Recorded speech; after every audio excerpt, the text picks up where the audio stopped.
तर थंडीच्या दिवसात आपल्याला कधी-कधी खूप टेस्टी, खमंग, कुरकुरीत असं काहीतरी खायची इच्छा होते आणि त्यासाठी मी आज खूप झटपट, खमंग, टेस्टी, कुरकुरीत अशी रेसिपी घेऊन आलेली आहे आणि ती म्हणजे मटार भजी। तर सध्या मार्केटमध्ये भरपूर आणि मस्त असे हिरवेगार मटार आलेले आहेत। तर त्यासाठी आज आपण मस्त खमंग, कुरकुरीत आणि खूप झटपट कमी साहित्यात मटार भजी बनवणार आहोत। तर नमस्कार, मी अपर्णा, स्वागत आहे तुमचं बोलेस किचन मध्ये। तर ही मटार भजी बनवण्यासाठी मी इथे पाऊण कप मूग डाळ आणि पाव कप तांदूळ साधारण 1 तास भिजत ठेवले होते। तांदळामुळे भजी छान मस्त असे कुरकुरीत होतात।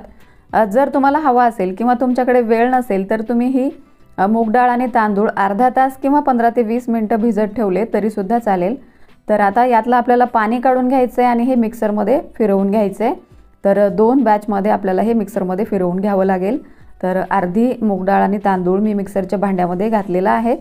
तर आता आपल्याला याची खूप जास्त बारीक पेस्ट करायची नाहीये, तर थोडंसं ओबडधोबडच आपल्याला हे मिक्सर मध्ये फिरवून घ्यायचं आहे। तर तुम्ही इथे याचं टेक्स्चर बघू शकता, खूप जास्त बारीक नाही आणि खूप जास्त जाडही नाही। तर अशा पद्धतीने आपल्याला हे मिक्सर मध्ये फिरवून घ्यायचं आहे। तर बघा 2 बॅच मध्ये मी मूग डाळ आणि तांदूळ मिक्सर मध्ये फिरवून घेतलेले आहेत।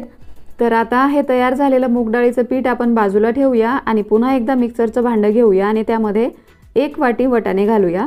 त्यानंतर यामध्ये आपल्याला हिरवी मिरची घालायची आहे। तर मी इथे 5-6 हिरव्या मिरचीचे तुकडे करून घेतले। तुम्हाला हवा असेल तर तुम्ही मिरची कमी जास्त करू शकता। त्याचबरोबर थोडीशी कोथिंबीर घालून मी हे मिक्सर मध्ये फिरवून घेतले।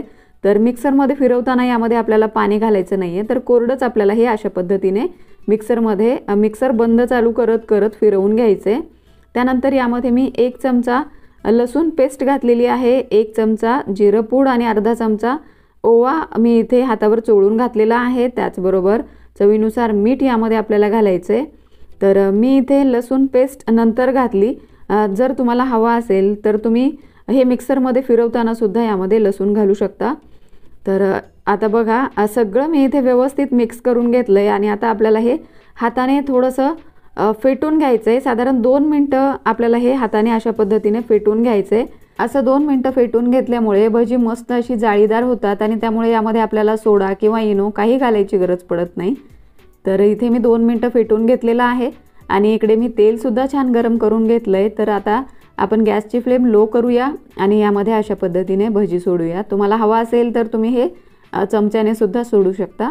तर तेलामध्ये बसतील एवढी भजी आपल्याला यामध्ये सोडायची आहेत आणि लो टू मिडियम फ्लेमवर छान असे कुरकुरीत होईपर्यंत किंवा याला छान असा सगळीकडून हलकासा सोनेरी रंग येईपर्यंत आपल्याला हे तळून घ्यायचे। तर मी इथे साधारण 70 ते 80% भजे अगोदर तळून घेणार आहे आणि थोड्या वेळाने पुन्हा एकदा ही भजी आपल्याला तळून घ्यायचेत। त्यामुळे काय होतं, भजी मस्त असे खमंग आणि कुरकुरीत होतात।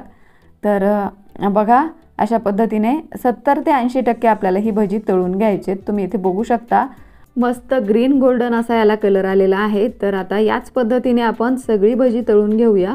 तर भज्याला 2 वेळा तळल्यामुळे ते मस्त असे खमंग आणि कुरकुरीत होतात। 70 ते 80% सगळे भजे तळून घेतलेले आहेत आणि पुन्हा एकदा मी याला तळणार आहे। तर तरी सुद्धा तुम्ही इथे बघू शकता हे वरून कुरकुरीत झालेले आहेत आणि मध्ये तुम्ही याची जाळी बघू शकता। यामध्ये आपण सोडा किंवा इनो काही घातलेलं नव्हतं आणि चवीला सुद्धा अप्रतिम झालेले आहेत, मस्त खमंग टेस्टी झालेले आहेत। तर तुम्ही सुद्धा ही रेसिपी नक्की बनवून बघा आणि बनवल्यावर कसे झाले हे मला कमेंट करून सांगायला विसरू नका। त्याचबरोबर रेसिपी आवडली असेल तर व्हिडिओला लाईक करा, जास्तीत जास्त तुमच्या फ्रेंड्स आणि फॅमिलीमध्ये शेअर करा आणि अशाच सोप्या टेस्टी खमंग रेसिपीसाठी बोलेस किचनला सबस्क्राईब करा। पुन्हा भेटूया अशाच एखाद्या सोप्या खमंग टेस्टी रेसिपी बरोबर। तोपर्यंत मस्त खा आणि स्वस्त रहा। थँक्यू।